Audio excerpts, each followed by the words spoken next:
Olá, meus irmãos e irmãs. Hoje nós vamos continuar aqui com a nossa escola dominical.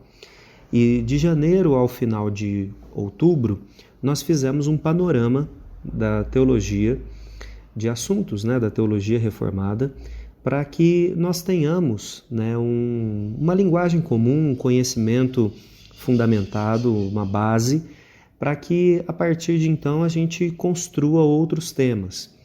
Mas verificando aqui, eu achei importante que no mês de novembro nós façamos uma parada para observar 5 temas que estão na Confissão de Fé de Westminster, que é aquela confissão de fé histórica que nós seguimos. A Confissão de Fé é um documento que sistematiza as doutrinas. Então ele muitas vezes, na verdade ele não é uma exposição dos textos bíblicos, mas ele é uma junção dos textos a partir de um tema. Então, os temas que nós vamos falar nesse mês de novembro são temas que não foram contemplados quando nós falávamos da teologia de modo geral. É importante que você saiba disso, são temas relevantes para nós, então eu peço que você nos acompanhe, mas talvez seja um tema que você nem mesmo considerou que pudesse compor a nossa teologia, que a gente tivesse um espaço dedicado para falar sobre isso. Por exemplo, hoje nós vamos falar sobre o capítulo 21 da nossa Confissão de Fé, e esse é o capítulo que fala do culto religioso e do dia de descanso. Então, o texto que a gente vai usar como uma referência é o texto dos 10 mandamentos, Êxodo capítulo 20, e nós faremos a leitura dos 4 primeiros mandamentos. Isso é, do versículo 1 até o versículo 11. E eu vou ler para você aqui, mas seria interessante que você mantivesse a sua Bíblia aí com você e talvez até um caderninho para fazer algumas anotações. Então esse texto diz: Então falou Deus todas essas palavras: Eu sou o Senhor, teu Deus, que te tirei da terra do Egito, da casa de servidão. Não terás outros deuses diante de mim. Não farás para ti imagem de escultura, nem semelhança alguma do que há em cima nos céus, nem embaixo na terra, nem nas águas debaixo da terra. Não as adorarás, nem lhes dará culto, porque eu sou o Senhor teu Deus, Deus zeloso, que visito a iniquidade dos pais nos filhos até a 3ª e 4ª geração daqueles que me aborrecem, e faço misericórdia até 1000 gerações daqueles que me amam e guardam os meus mandamentos. Não tomarás o nome do Senhor teu Deus em vão, porque o Senhor não terá por inocente o que tomar o seu nome em vão. Lembra-te do dia de sábado, para o santificar. 6 dias trabalharás e farás toda a tua obra, mas o 7º dia é o sábado do Senhor, teu Deus. Não farás nenhum trabalho, nem tu, nem teu filho, nem a tua filha, nem o teu servo, nem a tua serva, nem o teu animal, nem o forasteiro das tuas portas para dentro. Porque em 6 dias fez o Senhor os céus e a terra, o mar e tudo que neles há, e o 7º dia descansou. Por isso o Senhor abençoou o dia de sábado e o santificou. Bom, eu vou ler para vocês agora também, e a gente já vai comentando, as afirmações que nós temos na Confissão de Fé. A Confissão de Fé, ela, como eu disse, é a sistematização das doutrinas, e ela é dividida por seções, Então, são parágrafos que fazem afirmações, e aí depois nós temos uma descrição de vários textos bíblicos relacionados com o tema. Então, quanto ao culto religioso e o dia de repouso, a primeira seção diz: A luz da natureza revela que existe um Deus que mantém o senhorio e soberania sobre tudo, que é bom e faz o bem a todos, portanto deve ser temido, amado, louvado, invocado, crido e servido de todo o coração, de toda a alma e de todas as forças. Mas a forma aceitável de cultuar o Deus verdadeiro é instituída por Ele mesmo e, portanto, delimitada por sua própria vontade revelada, de modo que Ele não pode ser cultuado segundo as imaginações e invenções humanas, nem segundo as sugestões de Satanás, sob alguma representação visível ou qualquer outra forma não prescrita nas Sagradas Escrituras. Isso significa, irmãos, que a própria Bíblia, a própria manifestação, a própria revelação de Deus nos aponta esse assombro, essa dimensão que nós temos de que Deus é maior do que nós e que nós devemos reconhecê-lo nessa majestade. Deus, ele se manifesta como Criador, se manifesta como Rei, se manifesta como Juiz, se manifesta como Pai.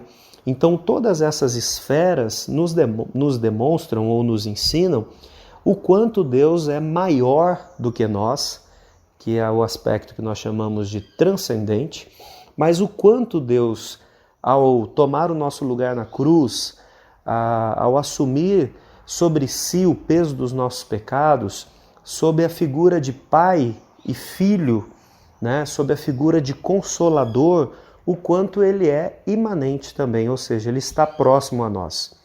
Se você ainda tem uma figura de Deus, que é aquele Deus distante, que não se importa conosco, que não interage conosco, esse não é o Deus da Bíblia. E a Bíblia também nos orienta quanto à forma que nós vamos reconhecer a Deus. Então, uma das coisas que é dito tanto nos mandamentos, né, nos 10 mandamentos, como na nossa afirmação teológica aqui, é que Deus, ele não coloca à disposição nas Escrituras que nós façamos a adoração a Ele a partir de uma figura visual, a partir de uma representação visual. Por isso que nós temos tanta dificuldade com imagens, ainda que o discurso, né, das pessoas que adoram imagens seja de que elas, na verdade, não estão adorando as imagens, elas estão apenas venerando, ou seja, né, ela seria apenas um exemplo a ser seguido. A grande questão, irmãos, é que na Bíblia não há espaço para que a gente entenda isso. Existe a condenação direta, muito clara, para que nós não façamos isso. Então, não há espaço para que a gente assuma essa questão, né? Se você se lembrar, João capítulo 4, quando Jesus fala com a mulher samaritana, Jesus diz que o Pai procura adoradores que o façam em espírito e em verdade. Jesus poderia ter utilizado aquele momento para colocar uma instrução ali de usar objetos, de usar imagens, mas ele não faz, ele deixa claro que é uma outra condição, certo? Na segunda sessão da nossa confissão de fé nós temos: o culto religioso deve ser oferecido a Deus Pai, a Deus o Pai, o Filho e o Espírito Santo, e só a eles, não aos anjos, nem aos santos, nem qualquer outra criatura. E desde a queda não pode ser oferecido sem um mediador, nem pode ser pela mediação de algum que não seja exclusivamente Cristo.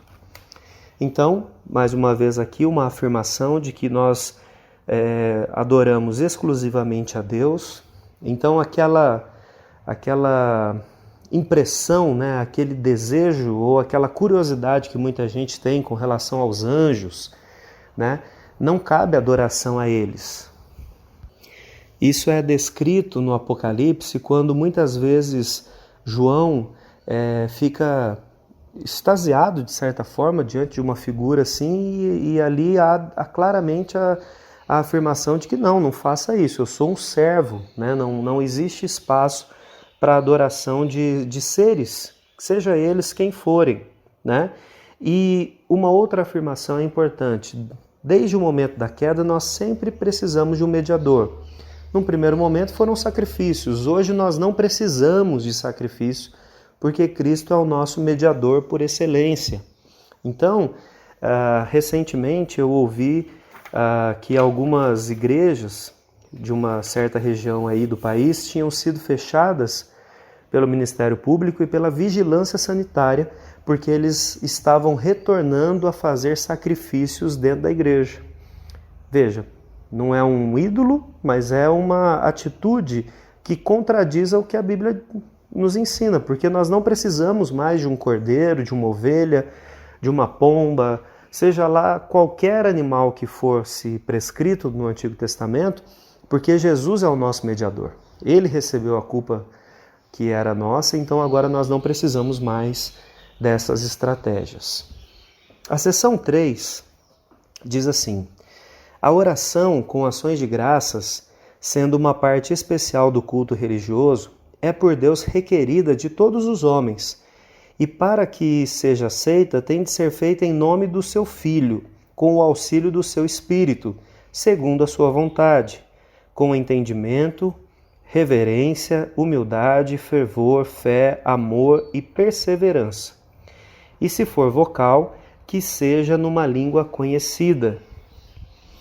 Aqui, eu acredito que ao ler você já vê a questão, né, que surge, a dificuldade que surge com relação à oração. Eu não vou ter tempo aqui para entrar nessa questão da oração em línguas, mas fique apenas com a orientação, e eu acho que ela é bem óbvia, de que no momento de culto, onde nós estamos reunidos, e o culto não é para que você se sinta bem, o culto é para reconhecer a majestade de Deus. Só que, por outro lado, as pessoas que participam do culto precisam entender o que está acontecendo, né? Então, as orações que são feitas, como o sermão que é pregado, precisa ser numa linguagem que as pessoas compreendam, que as pessoas entendam. Então, eu não, como eu disse, não vou entrar na questão se pode ou não ter uma oração em língua ou como isso se manifesta biblicamente, mas o aspecto aqui é reconhecer que o culto deve ser inteligível, o culto deve ser, as pessoas que estão ali devem ser capazes de entender o que está acontecendo e entender o que está sendo dito. Não faz muito tempo que, por exemplo, na Igreja Católica, as missas eram em latim, ou seja, uma porção mínima da população poderia entender o que estava sendo dito. Havia edificação ao participar de um encontro desse? Havia transformação de vida? Havia entendimento? Essas são as perguntas, né? Porque, como eu disse, o culto é a Deus, é reconhecimento e louvor a Ele, mas Deus também se utiliza do culto para nos ensinar, para nos corrigir, para nos instruir e para que haja crescimento espiritual em nós. Ainda sobre oração, a seção 4 diz: a oração deve ser feita por coisas lícitas e em favor de todo gênero de pessoas vivas ou que virão a viver no futuro, mas não em favor dos mortos, nem em favor daqueles de quem soubermos que cometeram o pecado para a morte.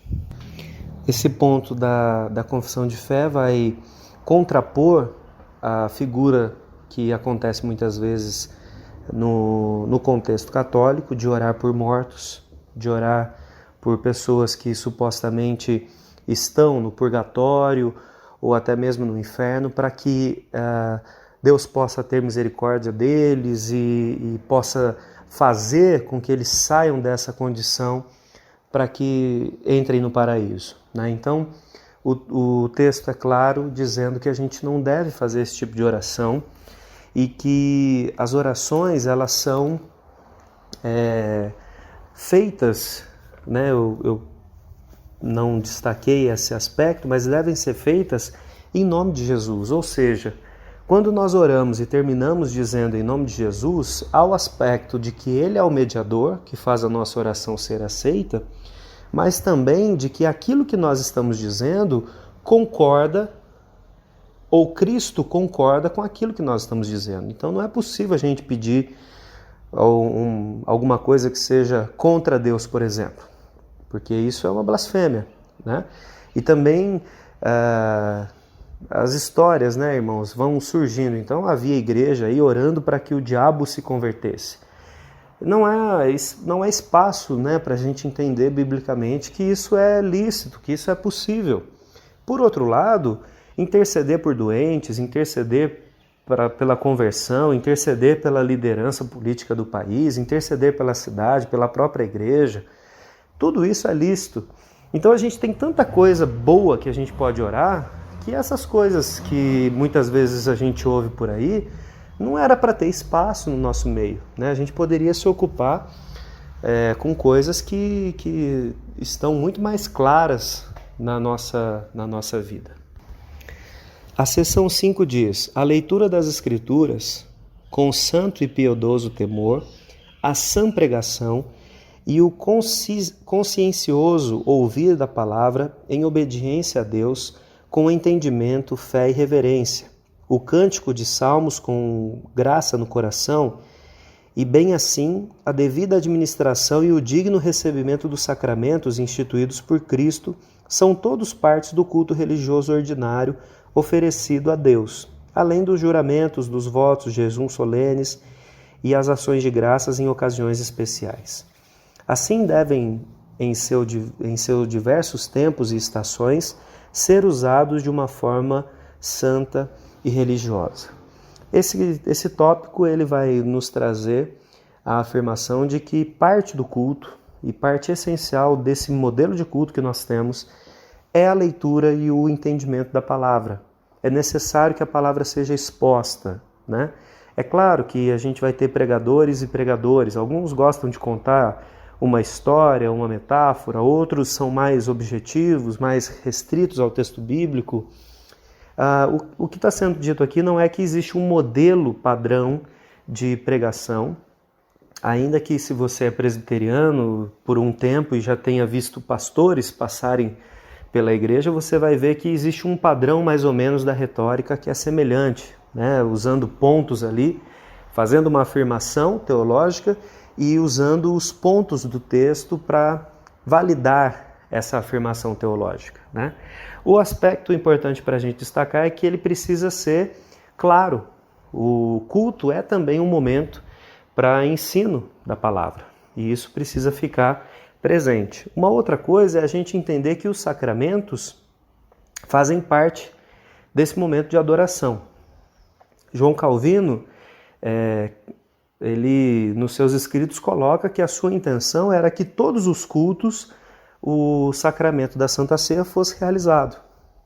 Na época, lá em Genebra, o conselho, né, entendeu que isso não era o melhor a ser feito. Calvino não brigou por isso, né?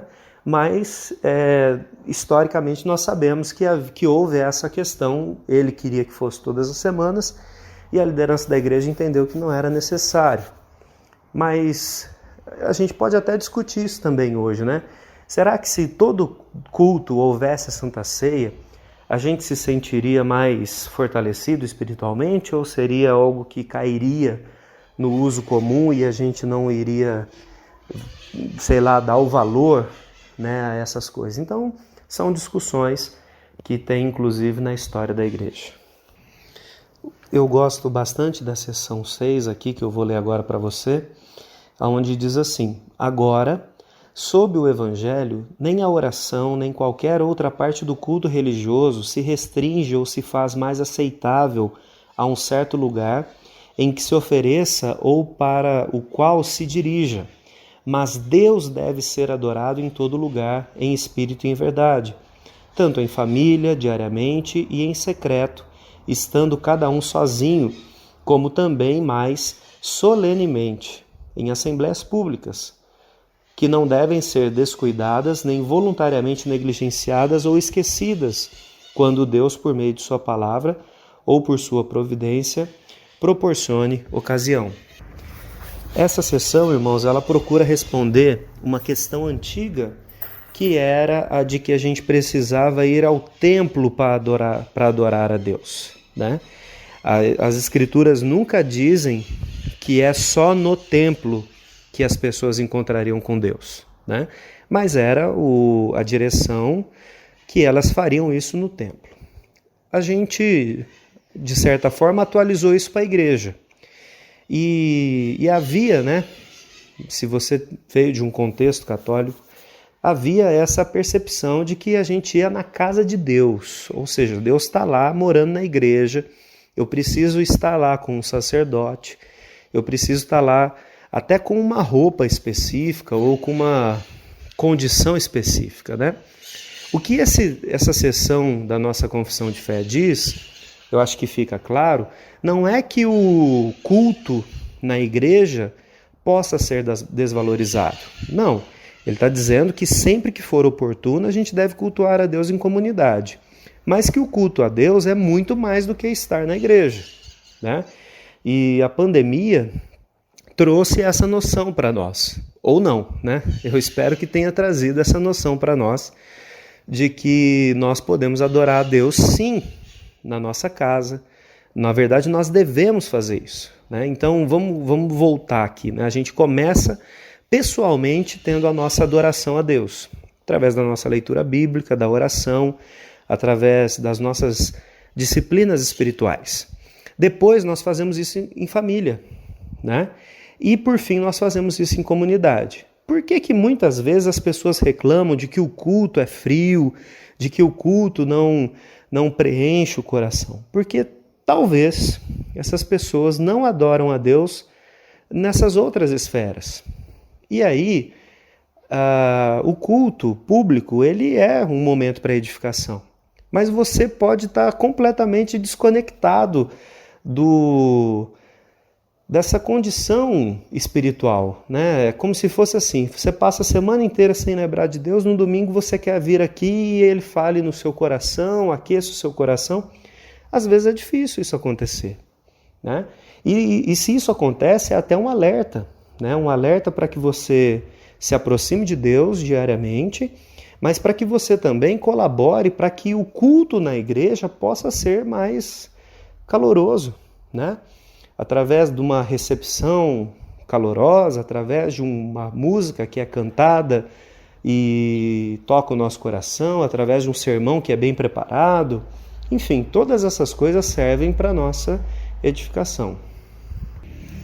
A seção 7 diz assim: como faz parte da lei da natureza que, em geral, uma devida proporção de tempo seja separada para o culto divino, assim também, em sua palavra, mediante uma ordenança positiva, moral e perene, obrigando a todos os homens em todas as épocas, Deus particularmente designou um dia em 7 para um sábado, que lhe seja santificado, o qual, desde o princípio do mundo até a ressurreição de Cristo, foi o último dia da semana, e desde a ressurreição de Cristo foi substituído pelo primeiro dia da semana, e que na Escritura se chama Dia do Senhor, e deverá continuar até o fim do mundo como o sábado cristão.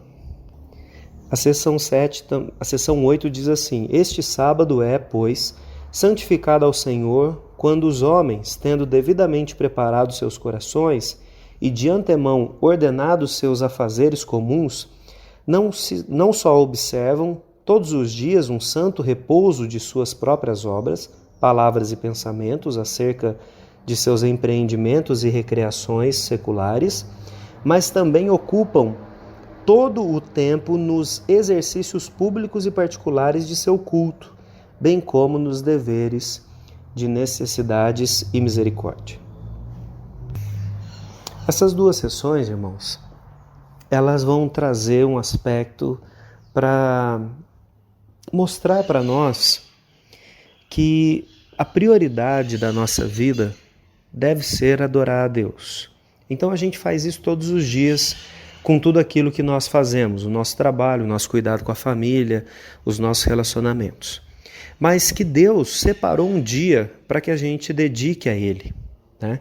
E esse dia é um dia para dois aspectos: um descanso físico, e você pode ver que o descuido com esse dia de descanso tem nos trazido doenças inúmeras. Muitas pessoas estão doentes hoje exatamente porque não cuidam desse descanso, né? Então, é claro, Deus é o nosso Criador, Ele sabe que a gente tem um limite. Quando você desrespeita isso, você vai ter as consequências, né? Mas muito mais do que isso, esse dia é um dia para adoração. Então não existe a possibilidade da gente chegar no céu, ou diante de Deus, né? E falar: eu não te adorei, eu não cresci no conhecimento da palavra, eu não fiz boas obras, eu não ajudei pessoas. porque eu não tinha tempo, né? Ao falar isso, a gente está assumindo que a gente pecou contra Deus, né? A figura, né, do domingo, há um tempo atrás, era a de que realmente as pessoas não faziam nada, né? Não faziam nada a não ser estar na igreja. Então, se preparava até a comida no dia anterior, e eu sei que muitos irmãos que estão ouvindo a escola dominical aqui tiveram essa experiência, né, de vivenciar essas coisas, né?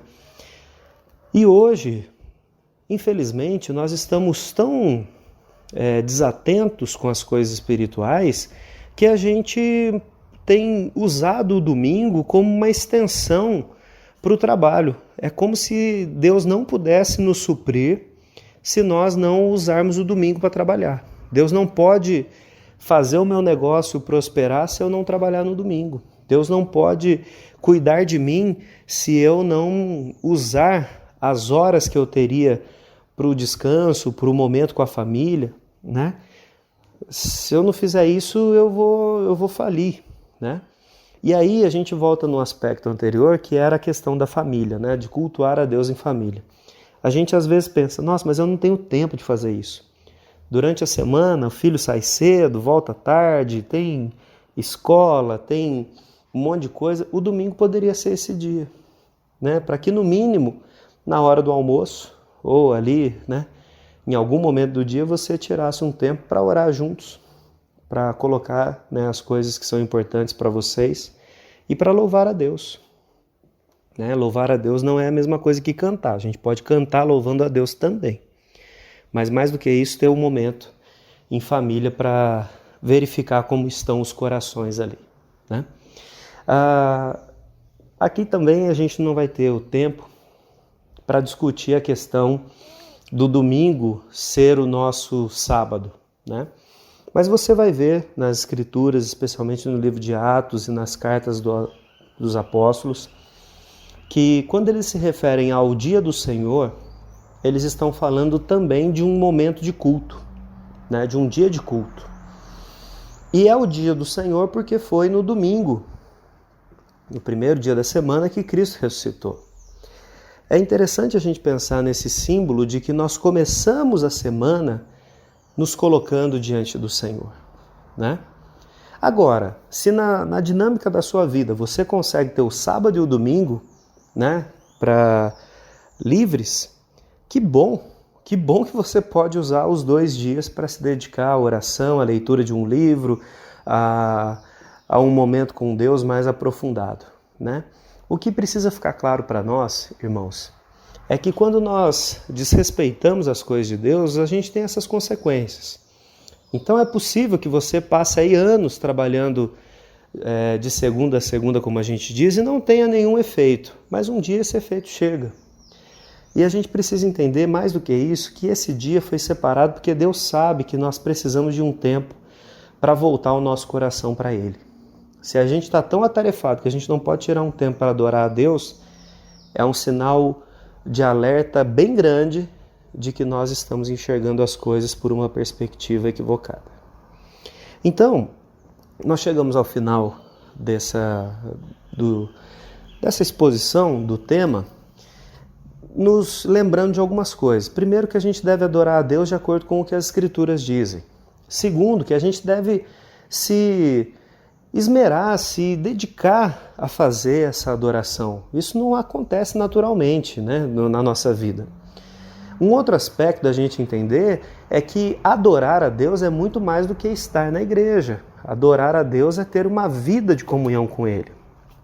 E por fim, a gente precisa entender que o apreço pelas Escrituras, pela vida de oração, é essencial para que a gente caminhe honrando a Deus como é devido, né?